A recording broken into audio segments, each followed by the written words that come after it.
Hi, I'd also like to acknowledge the Gadigal people of the Eora Nation and pay my respects to elders past, present and future.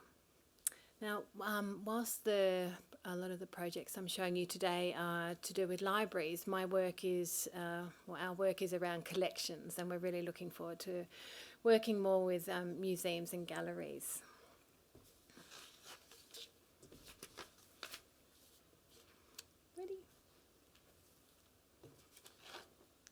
So at Unstacked, we have found that many institutions face similar challenges around awareness and visibility of their collections, as well as understanding of what an institution is and what it does. In addition, collections are growing both digitally and physically through new acquisitions and digitisation. However, in many cases, physical and screen space for display is becoming more limited, with only a small percentage of the collection able to be visible. So in a time when online access and discovery has become more important than ever, Unstacked provides exposure to collections through an ongoing self-sustaining exhibition of your collection and how it is being used, curated by the people who access it. So when someone unearths an item from your catalogue, no matter where they are, it comes alive not only for that one person but for everyone, increasing exposure and allowing you to see and respond in real time to the interests of patrons. So from photos of bands, chunky custard, weddings, parties and historic buildings, girl guides and giant cane toads, protest rallies, cute pictures of snugglepot and cuddle pie, Evangeline and her tortured cat and a frog cake, Unstacked displays the diversity of interests of your patrons. You can also see how people are impacted by days of historical significance, for example on Anzac Day and Australia Day, and more recently the death of the Queen. Each of these screenshots you are seeing they're screenshots from real activity through Unstacked, and they're like mini exhibitions, knowingly or unknowingly curated by staff or the public. The project is called Unstacked because it presents in a visual form items which are physically or digitally coming from the stacks. As Genevieve Bell said in her keynote at the 2019 ALIA Information Online Conference, we all remember taking the wrong way in the stacks and finding something gloriously unexpected. Unstacked allows everyone to wander through these stacks and experience this serendipitous discovery through other people's research. We're very excited to have worked or to be working with the following institutions. And as I said, whilst they're mainly libraries, we are scoping versions for the wider GLAM sector and smaller regional public museums and libraries, which is really exciting. So it doesn't matter how large or small your collection is, how many image resources it contains, if any, if you have 10,000 views a day or just 50, there's always a story to tell and an audience to reach. And we're really passionate about building awareness of cultural organisations and bringing your resources to the light. So how does it work? When someone accesses a collection item from the online catalogue, no matter where they are, it simply appears in Unstacked with a short delay of up to 1 minute. That item animates on, and items previously looked at shuffle further along. If an image is associated with the record, we show the image, and if it doesn't have an image, we represent it through typography and colour. You can select an item to reveal it in more detail and link back to its record on the catalogue. The institution's catalogue is always our source of truth, and that is where people are sent to continue their research. This is where our metadata comes from, and as new items are added or existing items are digitised, they will simply appear when accessed. So it's designed to grow with your institution. You can also filter results, for example, view by published or unpublished items, viewed at the institution or elsewhere, items with images only, or any other filter you would like. So these are particularly useful for exhibition contexts where you can have multiple perspectives of your collection being exhibited simultaneously. For example, the State Library of South Australia has a filter for recently ingested items, so they can just highlight those ones and make people more aware of them.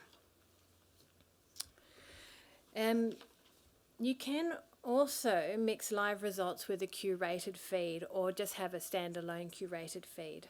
So these, for example, could be recently ingested or recently digitised items, items related to an exhibition, or simply items in the collection you'd like more people to know about. As a responsive website, which is also available to the public, it can be shown as a large public display or projection on your laptop or devices and in multiple locations, both internally and externally. Unstacked is a living, breathing representation of the interaction with the collection. So sometimes there's a rush of movement when there's high activity, and at other times a contemplative pause. It visualises the heartbeat of an institution, promotes conversation, and highlights the collection and how people are using it. As the invisible is made visible, patrons are exposed to the richness and diversity of the collection through other people's research.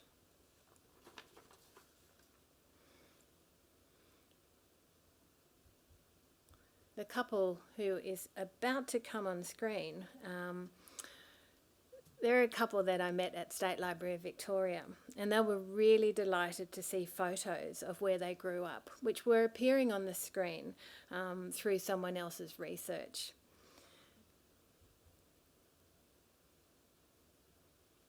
Could we skip to that slide? I've rushed ahead. Thank you. So they already loved the library, but they didn't know it had items like this. And they went on to request the originals from the stacks. So I guess, this is an example of a converted audience being exposed to things in the library that they didn't realise were available.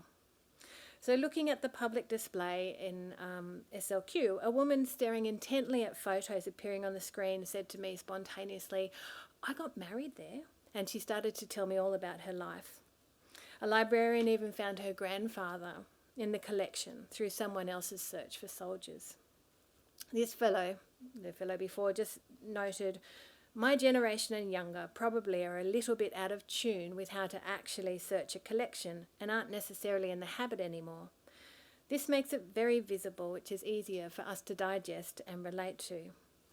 So comments we've received such as, "I had no idea that the collection had things like this. I searched for that, and it's exciting to feel part of a community," all show engagement with the public. A rewarding result of installing Unstacked has been the reaction of staff and volunteers. At launch, it's exciting to see the sense of pride and ownership as they experience in real time and on an ongoing basis just how valued and valuable their work is. And to the public, it demonstrates their patronage is important and central to the institution. And for Rebecca Anthony, Program Manager of Audience Engagements at the State Library of Victoria, it's a valuable tool to better understand and respond to their audiences. An inspiring comment from a librarian was that she had a client who put in an online request for research about an image of a bird she'd seen the previous day on an Unstacked screen. She was able to find the image for this client as well as other items to help her, and the client was thrilled. So a serendipitous research tool. At UNSW Library, student feedback showed us how seeing library activity visualised changed the students' perception of what the library is and does, and gave them a sense of community and belonging. This positive feedback allowed the library to validate the aims of the project, which were to showcase the library as the beating heart of the university, reveal research activities, and to create an artwork. During NAIDOC Week, the library was able to see in real time how this was impacting their community, as the significant documentary My Blood It Runs by Mayor Newell became the most viewed item. This real-time feedback is valuable, as they can see how the community is using the library and responding to events, which in turn allows the library to respond to them. Integral to our process is a creative and technical scoping phase where, in collaboration with you, the experts of your institution, we hold a workshop to draw out the story you want to tell and the audiences you want to speak to. An important part of discussions is how to reach new audiences. How and where can awareness be built? With the 2 regional institutions we're in discussions with at the moment, pulling out narratives from the data that speak to both a converted and non-converted audience are key. For example, we may show that thrillers are currently the most popular genre in location X, or all the green thumbs are in location Y. Offerings in different languages may be highlighted and the local archive showcased. Bringing displays to people in popular areas such as shopping centres or train stations offer an opportunity to highlight the relevance of an institution to the community and attract new audiences. So no one knows your institution better than you do, and so by working with you to understand your strategic goals and objectives, we love the opportunity to draw out and share the rich stories that you and your patrons have to tell. And it's through this story that that you can build awareness of your organisation, showcase its value, and help shape engagement by bringing your resources to the light and exposing what is available, but which we might not be able to see. Thank you.